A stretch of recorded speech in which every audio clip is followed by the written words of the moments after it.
India के map को अगर आप ध्यान से देखोगे तो एक अजीब सी बात नजर आएगी। वेस्ट बंगाल को आप देखो, इसकी लोकेशन इंडिया के ईस्ट में है, लेकिन इसको हम पश्चिम बंगाल कहते हैं।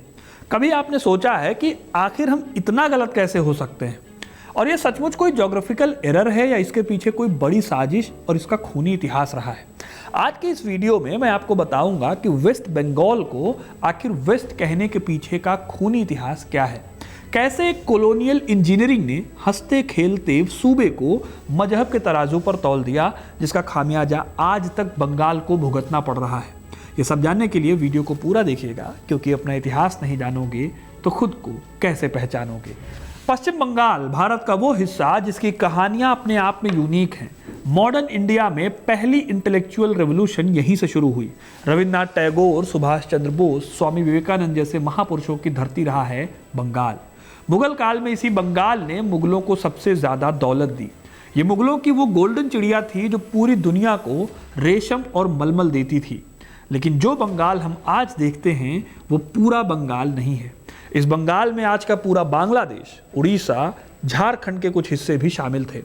लेकिन फिर ऐसा क्या हुआ कि इस बहुत बड़े साम्राज्य के इतने टुकड़े हुए कि आज हमें इसके एक हिस्से को पहचानने के लिए डायरेक्शन का सहारा लेना पड़ता है।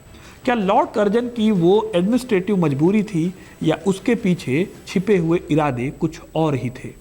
इस कहानी को समझने के लिए हमें 16वीं और 18वीं सदी के उस बंगाल में जाना होगा।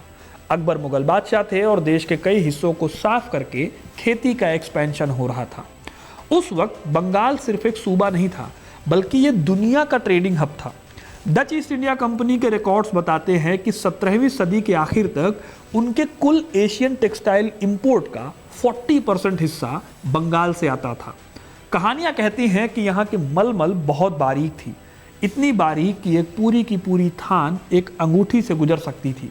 इरफान हबीब जैसे हिस्टोरियंस लिखते हैं कि बंगाल मुगल भारत का वो कमर्शियल इंजन था जिसने पूरे एम्पायर की तिजोरी भरी थी। लेकिन इसी समृद्धि ने बंगाल की बर्बादी का रास्ता भी तैयार किया। 18वीं सदी में जब यूरोपियन कंपनीज अपना प्रभाव जमा रही थी भारत पर, तब बंगाल देश के सबसे इंपॉर्टेंट सूबों में से एक था। मुगलों को सबसे ज्यादा रेवेन्यू यहीं से आता था। इस स्टेट को भारत की चाबी माना जाता था। 1757 की प्लासी की लड़ाई और 1764 के बक्सर के युद्ध के रास्ते अंग्रेजों ने इस चाबी पर कब्जा कर लिया। ये दोनों लड़ाइयां वो मोड़ थे जहां से ईस्ट इंडिया कंपनी ने बंगाल की दीवानी यानी रेवेन्यू राइट्स अपने हाथ में ले लिए। इसके बाद शुरू होता है लूट का वो सिलसिला जिसने बंगाल की कमर को तोड़ कर रख दिया। ईस्ट इंडिया कंपनी क्योंकि प्राइवेट कंपनी थी, तो इसने प्रॉफिट मैक्सिमाइज करने के लिए बंगाल को एक्सप्लॉइट करना शुरू किया। बंगाल में लगान को इतना बढ़ा दिया गया कि किसान अपनी ही जमीन पर मजदूर बन गए। हैंडलूम इंडस्ट्री पर भी असर पड़ा, क्योंकि ब्रिटिश अब अपने देश का सामान बहुत सस्ते दामों पर बंगाल में बेच सकते थे। यही वजह है कि जब 1770 में बंगाल में अकाल पड़ा तो यहाँ करीब 1 करोड़ लोग मारे गए। और पता है आपको सरप्राइजिंग बात क्या थी? अकाल के दौरान भी कंपनी ने टैक्स वसूली को कम नहीं किया। कई हिस्टोरियंस का मानना है कि कंपनी की पॉलिसीज ने अकाल को और भी ज्यादा भयानक बना दिया। दुनिया को दिखाने के लिए बस पेपर वर्क जितनी फॉर्मेलिटी कर दी गई, और यही चीज आगे चल के बंगाल का फ्यूचर भी लिखने वाली थी। 19वीं सदी आते आते बंगाल की पहचान बदलने लगी। जो सूबा दुनिया को कपड़े बेचता था, वो अब अंग्रेजों के मैनचेस्टर से आने वाले सस्ते कपड़ों का मार्केट बन गया। लेकिन इसी बर्बादी के बीच बंगाल में एक क्रांति जन्म ले रही थी। यह क्रांति बम और पिस्तौल की नहीं, बल्कि इंटेलेक्चुअल क्रांति थी। राजा राम मोहन रॉय, ईश्वर चंद्र विद्यासागर और बाद में रविन्द्रनाथ टैगोर जैसे इंटेलेक्चुअल्स ने बंगाल की सोसाइटी को झकझोरना शुरू किया। कलकत्ता जल्दी ही ब्रिटिश भारत की इंटेलेक्चुअल राजधानी बन गया। अंग्रेजों को डर लगने लगा कि अगर ये पढ़े लिखे बंगाली एक हो गए तो फिर से 1857 जैसा विद्रोह हो सकता है, और शायद इस बार इसे रोकना इम्पॉसिबल हो जाए। फिर यहीं से शुरू होता है दोस्तों बंटवारे का वो खतरनाक खेल जिसने बंगाल की किस्मत को हमेशा के लिए बदल दिया। अंग्रेजों ने बड़े लेवल पर यहाँ डिवाइड एंड रूल की पॉलिसी का इस्तेमाल किया। साल 1905 में वायसराय लॉर्ड कर्जन ने बंगाल के बंटवारे का ऐलान किया। लॉजिक दिया गया कि बंगाल इतना बड़ा है कि इसे अकेले संभाल पाना मुश्किल है। अब अगर आप आज के मैप से इमेजिन करो तो सचमुच बंगाल बहुत बड़ा था। आप पूरा बांग्लादेश मिला लो, फिर वेस्ट बंगाल, बिहार का कुछ हिस्सा, उड़ीसा और झारखंड का कुछ हिस्सा मिला लो, ये सब मिलकर बंगाल बनते थे।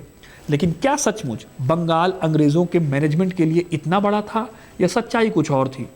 लॉर्ड कर्जन ने उस टाइम सेक्रेटरी ऑफ स्टेट को एक प्राइवेट लेटर में लिखा था, बंगाली अपनी एकता पर बहुत गर्व करते हैं, अगर हमने इस एकता को नहीं तोड़ा तो यह हमारे लिए बड़ी मुसीबत बनेंगे। तो यानी कि बंगाल बड़ा नहीं था, बल्कि बंगाल में पनप रहे थॉट्स बहुत बड़े थे। यहाँ हिंदू मुस्लिम यूनिटी बहुत बड़ी थी। हाँ, दोनों कम्युनिटीज के बीच में कुछ टेंशन थी, लेकिन एक बड़े लेवल पर यूनिटी भी थी। ये यूनिटी खतरा थी और इसलिए कर्जन ने बंगाल के 2 टुकड़े कर दिए। पहला टुकड़ा बना ईस्ट बंगाल, इसकी राजधानी बनी ढाका, और दूसरा टुकड़ा वेस्ट बंगाल, जिसकी कैपिटल बना कैलकाटा। इंटरेस्टिंग बात यह है कि ईस्ट बंगाल मुस्लिम डोमिनेंट था और वेस्ट बंगाल हिंदू डोमिनेंट।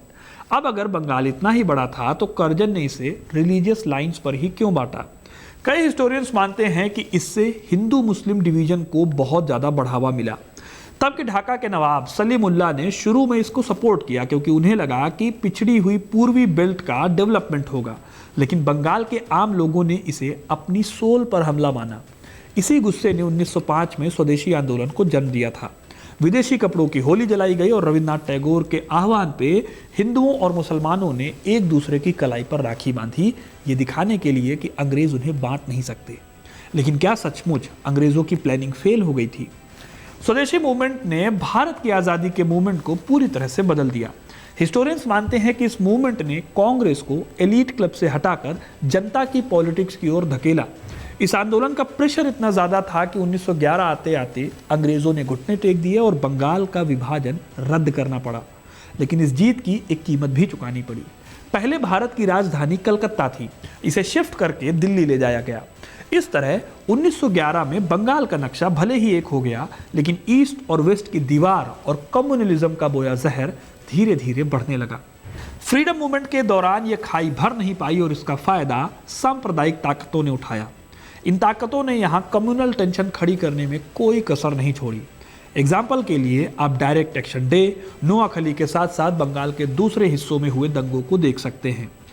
इन सांप्रदायिक ताकतों को डर था कि अगर बंगाल एक रहेगा तो उनकी अपनी ताकत खत्म हो जाएगी, और यह डर दोनों साइड के लोगों के अंदर था। लेकिन फिर ब्रिटिशर्स ने एक ऐसी चाल चली जिसने बंगाल को पूरी तरह से बदल दिया। 1947 में जब देश आज़ाद हुआ तो रेड क्लिफ लाइन ने बंगाल को बांट दिया दोबारा। ये ठीक लगभग वैसा ही बंटवारा था जैसा 1905 में हुआ था। बंगाल का ईस्टर्न हिस्सा बन गया ईस्ट पाकिस्तान और वेस्टर्न हिस्सा बन गया वेस्ट बंगाल, जो कि भारत का हिस्सा था।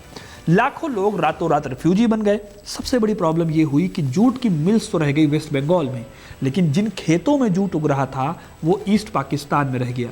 इस तरह से जो समृद्धि, जो अमीरी बंगाल की थी, वो बट गई थी। लेकिन बात बस इतनी सी नहीं थी। पश्चिमी पाकिस्तान और पूर्वी पाकिस्तान के बीच में 2000 किलोमीटर का डिस्टेंस आया। लेकिन ये सिर्फ ज्योग्राफी का मसला नहीं था, बल्कि इसके साथ ही कल्चर और लैंग्वेज भी बट गए। इसी बंटवारे के दौरान उर्दू लैंग्वेज को थोपने की कोशिश हुई ईस्ट पाकिस्तान के लोगों पर। उनकी सरकार को गिराने की कोशिश भी की गई, जिसने पूरे ईस्ट पाकिस्तान में आग लगा दी। 1970 के चुनावों में शेख मुजीबुर रहमान की अवामी लीग की जीत को कुचलने के लिए पाकिस्तानी सेना ने ऑपरेशन सर्च लाइट शुरू किया। ये मॉडर्न हिस्ट्री के सबसे बड़े जेनोसाइड्स में से एक था। 10 मिलियन यानी 1 करोड़ शरणार्थी भारत की सीमा में घुस आए। शॉर्ट में बताऊं तो इस सब का रिजल्ट हुआ 1971 में इंडिया पाकिस्तान वॉर। भारत ने इंटरफेयर किया और सिर्फ 13 दिनों की लड़ाई के बाद ढाका में 93,000 पाकिस्तानी सैनिकों ने सरेंडर किया। ये दूसरे वर्ल्ड वॉर के बाद का सबसे बड़ा मिलिट्री सरेंडर था। एक नया देश बनता है बांग्लादेश, और अब नक्शे से ईस्ट पाकिस्तान मिट गया, यहां पर बांग्लादेश आया। लेकिन भारत के पास जो हिस्सा था उसके नाम के आगे वेस्ट अभी भी चिपका हुआ था। दुनिया के नक्शे पर एक बांग्लादेश था और भारत के अंदर एक पश्चिम बंगाल। ये नाम आज भी वेस्ट बंगाल को डिफाइन करता है। लेकिन क्या सचमुच ये नाम आज के दौर में रेलेवेंट है? ये सवाल बार बार उठता रहा है कि पश्चिम बंगाल का नाम बदलकर सिर्फ बंगाल या बांग्ला क्यों नहीं कर दिया जाता। 2011 में ममता बनर्जी की सरकार ने पश्चिम बंग नाम का प्रस्ताव रखा। 2016 में बंगाल विधानसभा ने 3 भाषाओं में 3 नाम सजेस्ट किए, अंग्रेजी में बंगाल, बंगाली में बांग्ला और हिंदी में बंगाल। लेकिन केंद्र सरकार ने इसे सिक्योरिटी और इंटरनेशनल आइडेंटिटी का हवाला देकर रिजेक्ट कर दिया। मीन्स कि ये नाम बांग्लादेश के साथ कंफ्यूजन पैदा कर सकते हैं। 2018 में फिर से बांग्ला नाम का प्रस्ताव भेजा गया, जो अब भी संवैधानिक प्रक्रिया की फाइलों में कहीं दबा हुआ है। अब सवाल यह है कि नाम बदलने को लेकर इतना काम क्यों किया जा रहा है। देखो, नाम बदलना सिर्फ सिंबॉलिक नहीं है, ये उस कॉलोनियल विरासत को झाड़ने की कोशिश है जो हमें बार बार उस बंटवारे की याद दिलाती है। जब भारत का कोई रिप्रेजेंटेटिव किसी बैठक में जाता है तो अल्फाबेटिकल ऑर्डर में वेस्ट बंगाल का नाम सबसे आखिर में आता है। पॉलिटिशियंस अक्सर ये लॉजिक देते हैं कि इससे राज्य को सेंटर की योजनाओं और डिस्कशंस में अपनी बात रखने का कम टाइम मिलता है। लेकिन सवाल यह है कि क्या सिर्फ नाम बदलने से ये हिस्टोरिकल घाव भर जाएंगे जो विभाजन ने दिए हैं। हिस्टोरियंस के बीच आज भी इस बात पर बहस होती है कि क्या 1905 का विभाजन वाकई एडमिनिस्ट्रेटिव था। लॉर्ड कर्जन के पर्सनल लेटर्स बताते हैं कि ये सिर्फ एडमिनिस्ट्रेटिव से कहीं आगे था। पश्चिम बंगाल की ये कहानी दोस्तों हमें सिखाती है कि सत्ताएं बदल जाती हैं, साम्राज्य ढह जाते हैं, लेकिन उनके द्वारा खींची गई लकीरें और उनके द्वारा रखे गए नाम सदियों तक इंसानों को उनकी हैसियत और उनकी पीड़ा याद दिलाते रहते हैं। ये हिस्ट्री का वो लेक्चर है जिसे हमें कभी नहीं भूलना चाहिए, ताकि भविष्य में फिर कोई लॉर्ड कर्जन अपनी कलम से हमारे लोगों के बीच में कोई नई लकीर ना खींच सके। तो दोस्तों, ये थी कहानी वेस्ट बंगाल की, जो कि भारत के ईस्ट में पड़ता है। आपको ये कहानी कैसी लगी कमेंट करके जरूर बताइएगा। वीडियो को लाइक और शेयर करना ना भूलें और ऐसे इंटरेस्टिंग कहानियों के लिए, इतिहास से जुड़े रहने के लिए हिस्ट्री कनेक्ट को सब्सक्राइब जरूर करें। बहुत बहुत धन्यवाद।